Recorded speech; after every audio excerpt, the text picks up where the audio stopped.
YouTube உலகத்தில் நுழைந்திருக்கிறார் நம்முடைய மு.க. ஸ்டாலின். ஒண்ணுமே தெரியலையே. திமுக ஆதரவு யூடியூபர்களுக்கு போட்டியாக திமுகவுக்கு முட்டு கொடுப்பதற்காக பொம்மை முதலமைச்சர் மு.க. ஸ்டாலின். அந்த குரங்கு பொம்மை என்ன விலை? கண்ணாடி சார் அது. நம்ம மூஞ்சி அப்படி இருக்கு. யூடியூபராக நுழைந்திருக்கிறார் என்பதனால ஒரு சக யூடியூபராக அவரை வருக வருக என்று வரவேற்கிறோம். வாங்கோ, வாங்குறதுக்கு வாங்கோ. டீ காபில உண்டுல. போங்கோ போங்கோ, ஃபுல் மீல்ஸே கொடுக்குறாங்க. அது என்ன சோஃபால சைடு வாங்கி உட்காந்துருக்கீங்க? ஏன் உங்களை ஓரம் கட்டிட்டாங்க? தெரிஞ்சு போச்சா தேர்தலில் இப்படி தான் உங்களை ஓரம் கட்ட போறாங்கன்னு? நக்கல்யா அவனுக்கு.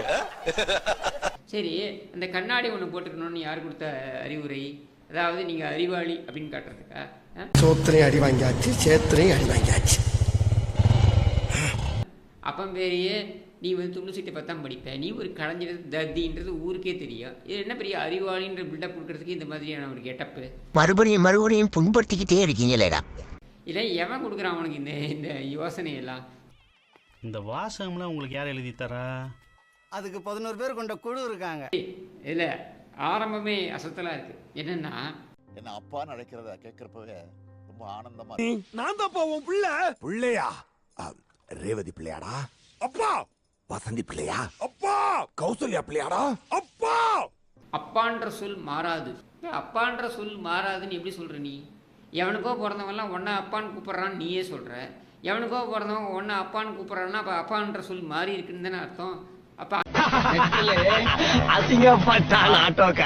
அங்கேயே உன் லாஜிக் அடிபடுது. அப்போ ஏற்கனவே வரவன் போறவனையெல்லாம் தந்தை தந்தைன்னு சொல்லிட்டு இருக்கீங்க. நான் செவனே தானா போய்க்கிருந்தேன். யாரு வம்பு தும்புக்காச்சும் போனனா? இதுல இது வேறையா அப்படின்ற கேள்வி வருது இல்ல?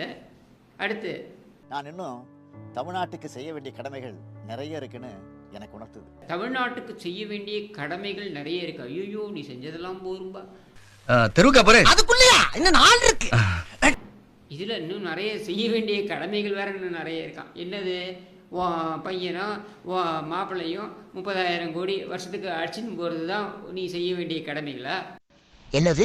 அன்பு அண்ணன் உதயநிதி தாக்கப்பட்டாரா? உருப்படியா ஏதாவது நீ பண்ணிருக்கியா தமிழ்நாட்டுக்கு? புண்ணாக்கும் கிடையாது. இன்னும் கெட்ட வார்த்தையில சொல்லணும்னா ஒரு கருணாநிதியும் கிடையாது. ஃப்ரீயாவுடா. ஏய் என் அம்மா திட்டினேன்டா. What my mom do? உன் அம்மா திட்டின நீ சும்மா இருப்பியாப்பா? அதற்கு பழியை ஏற்றுக்கொண்டது கனிமொழி. எப்படி பெண்கள் முன்னேற்றம்? அதுல திகார் கணப்பது தான் உன்னோட முன்னேற்றமா? சொல்றா என்ன நம்ம பேசுறா ஏதாவது பேசுறா. என்னடா அப்படி முறைக்கிற? என்ன முறைக்கிற? ஏன் உன்னை முன்னிறுத்த வேண்டும்? சரி, உன்னை முன்னிறுத்தினால் சரி, நீ ஏன் வந்து உதவாநிதியை முன்னிறுத்துற? அரசியல்ல இதெல்லாம் சாதாரணமாப்பா. காங்கிரஸ் கட்சி என்னென்னலாம் செய்து கொண்டிருக்கிறதோ அதற்கெல்லாம் முட்டு கொடுத்து கொண்டிருந்தது உன் தந்தை. அதுவும் எதுக்காக? சர்க்காரியா ஊழல் வழக்கில் சிக்காம இருக்கணும் அப்படின்றதுக்காக காங்கிரஸ் காலை நக்கியவர் உன் தந்தை. அட வெக்கம் கட்டுவீங்களா? இதுக்கு எதுக்குடா வெள்ளையங்கிலி மாலையன்னு? மானம் கட்ட அயோக்கிய பள்ளிலாம், குழப்பத்தை புழுத்த வழியலாம். மாடு கலனி தண்ணியை குடிக்கிற மாதிரி குடிக்கிறாங்களே ஐயா. இதுக்கு ஒரு 4 பேர்த்த மூத்திரத்தை வாங்கி மடக்கு குடிக்க வேண்டியதானே? தீயதை விளக்கிட்டு நல்லதை எடுத்துப்பேன். செய்திகளை விட நான் மக்களுடைய கமெண்ட்ஸை தான் அதிகம் பார்க்குறேன்ட்டு. உனக்கு ரோஷம் இருந்தால், நீ சோறு தின்றவனா இருந்தா, உனக்கு வெக்கமானம் சூடு சோறனே இருந்திருந்தா அந்த கமெண்ட் செக்ஷனை போய் பார்த்தா உனக்கு கழுவி ஊத்துறானுங்க. என்ன